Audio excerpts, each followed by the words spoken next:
Leçon 14, page 89. Écoutez. 1. Bonjour Anaïs. Vous êtes prête pour cette dernière leçon de conduite? Pas trop stressée? Un peu, comme d'habitude, mais je suis prête. Alors on y va. Mais avant de démarrer, qu'est-ce qu'il faut faire? J'attache ma ceinture, je règle le siège et je vérifie le rétroviseur. Très bien. Alors c'est parti. N'oubliez pas le clignotant.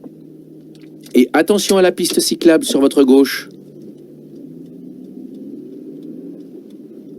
Vous allez tourner à gauche, mais attention, pas la première, c'est un sens interdit.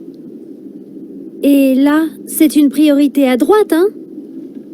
Oui, mais ralentissez un peu, vous dépassez la vitesse autorisée. Ah oui, en effet. Je suis les autres qui roulent trop vite. Vous pourrez accélérer un peu tout à l'heure, on va aller sur la route nationale. Aujourd'hui, comme il n'y a pas beaucoup de circulation, on ne risque pas d'être coincé dans les embouteillages.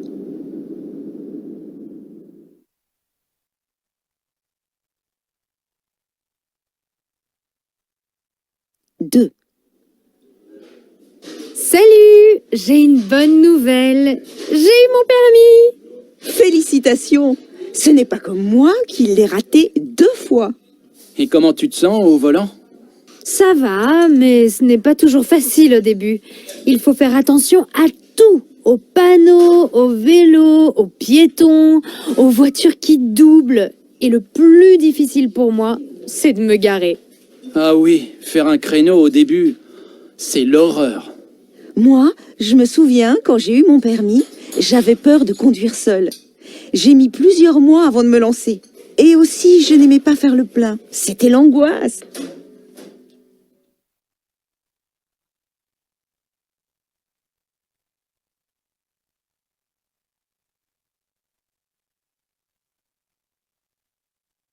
Bonjour, Madame Lepic. Un problème avec votre voiture? Vous ne croyez pas si bien dire. La semaine dernière, j'ai eu une panne de batterie. Forcément, j'avais oublié d'éteindre mes phares. Quelqu'un a pu vous dépanner? Oui, un ami m'a dépanné et je pensais que c'était réglé. Mais parfois, ça recommence. Ma voiture refuse de démarrer. Bon, je vais regarder tout ça. Vous pouvez me la laisser au garage jusqu'à demain? Oui, aucun problème. Et vous pourrez vérifier le niveau d'huile, s'il vous plaît? Bien sûr. Les pneus, c'est inutile. J'ai vérifié la pression à la station-service. D'accord, c'est noté. Je vous appelle quand la voiture est prête. Au revoir, Madame Lepic. Merci beaucoup. Au revoir.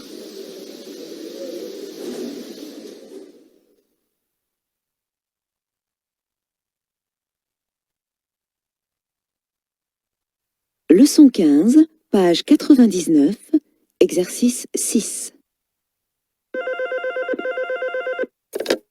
Agence Voyage de rêve, bonjour. Bonjour, je vous téléphone pour avoir des renseignements, s'il vous plaît. Oui, je vous écoute. Eh bien, je voudrais faire un voyage cet été avec ma famille et nous hésitons entre le nord du Brésil et le Sénégal. Alors, les climats sont différents. Au nord du Brésil, le climat est équatorial, c'est-à-dire qu'il fait chaud et humide toute l'année, alors qu'au Sénégal, le climat est tropical. Donc en juillet, c'est la saison des pluies. Pour visiter le Sénégal, la meilleure période est de novembre à mars. Vous me donnez des informations précieuses. On cherche plutôt un pays ensoleillé où on pourra faire des excursions, visiter des sites touristiques et profiter des plages. Dans ce cas-là, je pense que le Brésil est plus approprié. Les plages sont magnifiques dans le nord du Brésil. Vous aurez le plaisir de faire de belles balades sur le sable. Bon, eh bien, ce sera le Brésil. On voulait du soleil et se sentir dépaysé, alors je pense que c'est parfait.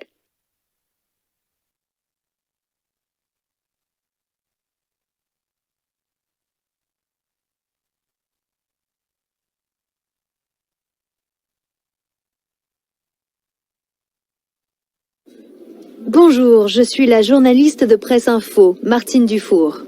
Bonjour, Héloïse Vial, gérante de l'hôtel. Asseyez-vous, je vous en prie. Merci. Comme je vous l'ai dit par téléphone, je souhaite écrire un article sur votre hôtel qui vient d'ouvrir dans la région et qui est le seul à avoir 5 étoiles. Alors, ma première question concerne les 5 étoiles. Quels sont les critères pour les obtenir? La première chose importante concerne les chambres. Elles doivent être très spacieuses. 15 mètres carrés? Non, avec des chambres de 15 mètres carrés, vous n'obtiendrez que 4 étoiles. Elles doivent faire 24 mètres carrés. C'est immense! Et quoi d'autre? Le confort et la qualité du service. Et le lieu également? Oui, l'hôtel doit bien sûr se trouver dans un lieu très tranquille, calme, non bruyant. Et tous ces hôtels ont obligatoirement un parking privé, j'imagine. Bien entendu, et aussi un voiturier qui s'occupe de votre véhicule dès votre arrivée, qui le gare et qui va vous le chercher lorsque vous le souhaitez. Et comme le voiturier, tous les employés de l'hôtel sont à votre service jour et nuit.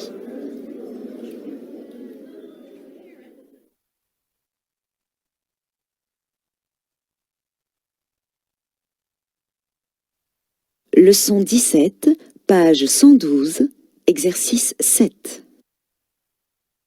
Allô, maman? Comment tu vas? Hélène, ma chérie, ça va bien? Et toi?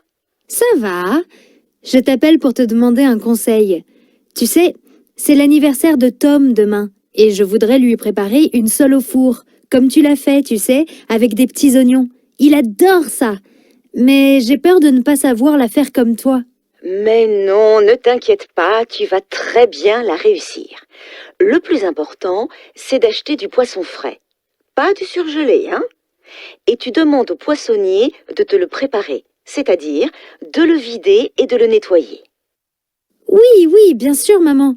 Mais qu'est-ce que j'en fais ensuite? Ah ben, c'est très simple. Tu disposes le poisson dans un plat beurré, tu y mets les oignons coupés en rondelles, tu assaisonnes, tu le mets au four, et voilà. Mais maman, comment je l'assaisonne justement? Tu mets du sel, du poivre, tu n'as même pas besoin de mettre des épices. Tu peux juste l'arroser d'un verre de vin blanc sec pour donner du goût. Ah, je comprends mieux pourquoi ta sole est si forte en goût. Oui, et quand le poisson est frais, ça fait aussi toute la différence. Tu es trop forte, maman. Je vais aussi préparer un plateau de fruits de mer en entrée. Tom adore ça, surtout le crabe et le tourteau. Oh là là, j'espère que ça va être bon tout ça. Mais oui, je suis sûre que ça va être un régal, ma chérie.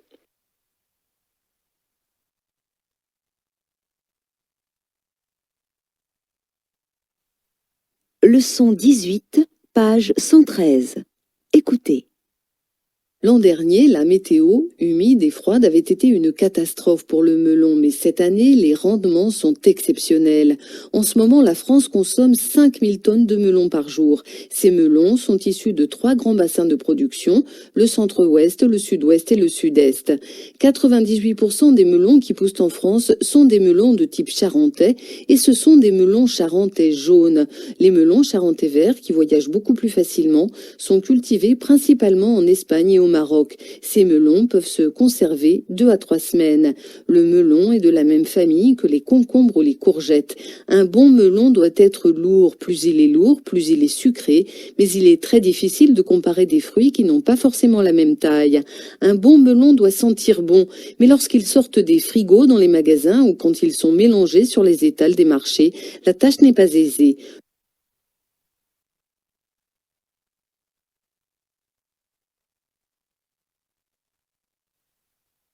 Leçon 18, page 117, exercice 5.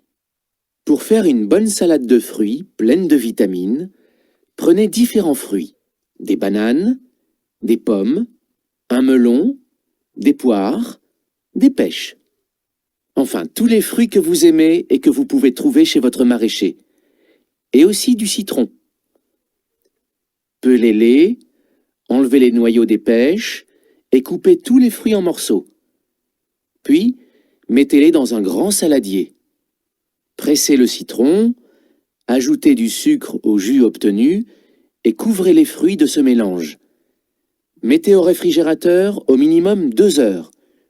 Plus vous la laisserez au frais, meilleure sera votre salade de fruits. Et voilà, bonne dégustation.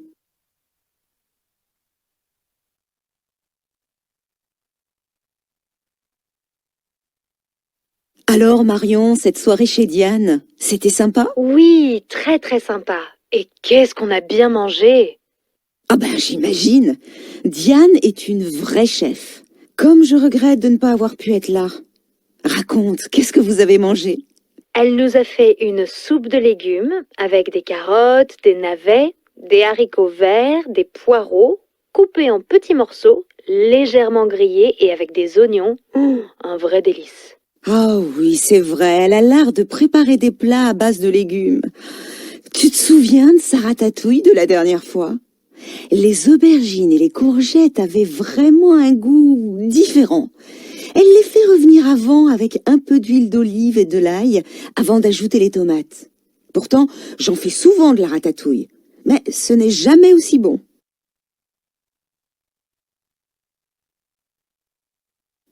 Oui, tu as raison. Mais tu sais que Diane n'achète que des produits frais? Elle achète ses fruits et légumes chez le maraîcher au marché, le fromage chez son fromager.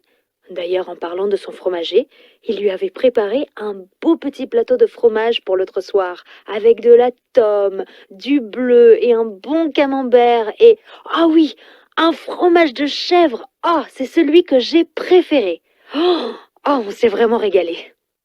Je le connais, son fromager. Il est juste à côté de chez moi. Il est super. Alors tu imagines, au moment du dessert, plus personne n'avait faim. Mais bon, on a quand même goûté. Et on a aussi mangé une bonne coupelle de sa salade de fruits. Elle avait fait un excellent mélange d'agrumes. C'était léger et vraiment délicieux. Bref, comme d'habitude, on a vraiment bien mangé.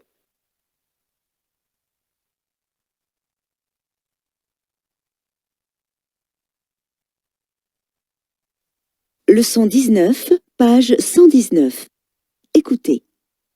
1, Les légumes sont cuits? Oui, c'est fait, chef.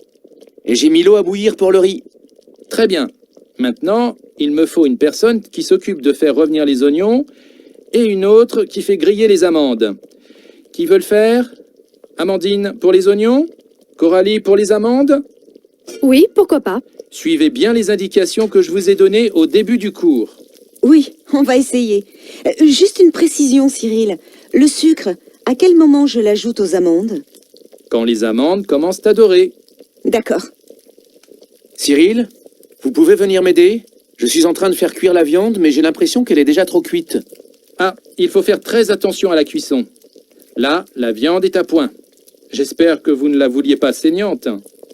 Non, à point, c'est parfait.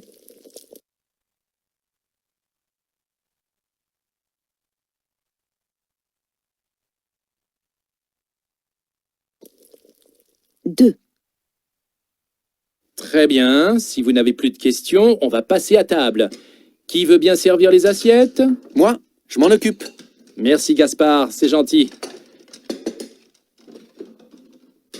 Ça y est, tout le monde est servi? Oui. Bon appétit. C'est délicieux. Oui, c'est excellent.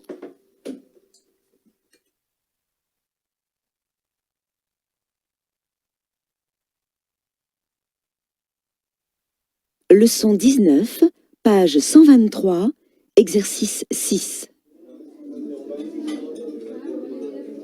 Et voilà. La viande saignante, c'est pour... Moi, merci. Et pour vous, la bien cuite. Et 2 verres de vin rouge. Merci beaucoup. Oh, et on pourrait avoir une autre carafe d'eau, s'il vous plaît. Bien sûr. Ça sent vraiment bon. Je pense qu'on va se régaler, Marc. C'est sûr. Déjà, en regardant la carte tout à l'heure, j'en avais l'eau à la bouche. Maintenant, tu peux goûter. J'espère qu'on va réussir à finir nos assiettes. C'est très copieux. Ça a été? C'était délicieux. Vous prendrez un dessert? Oui, avec plaisir. Qu'est-ce que vous nous conseillez? La spécialité de la région, la tarte aux noix. Alors, une tarte aux noix pour moi. Et toi, Élodie? Moi, je prendrai un sorbet à la fraise. Je vous apporte ça tout de suite.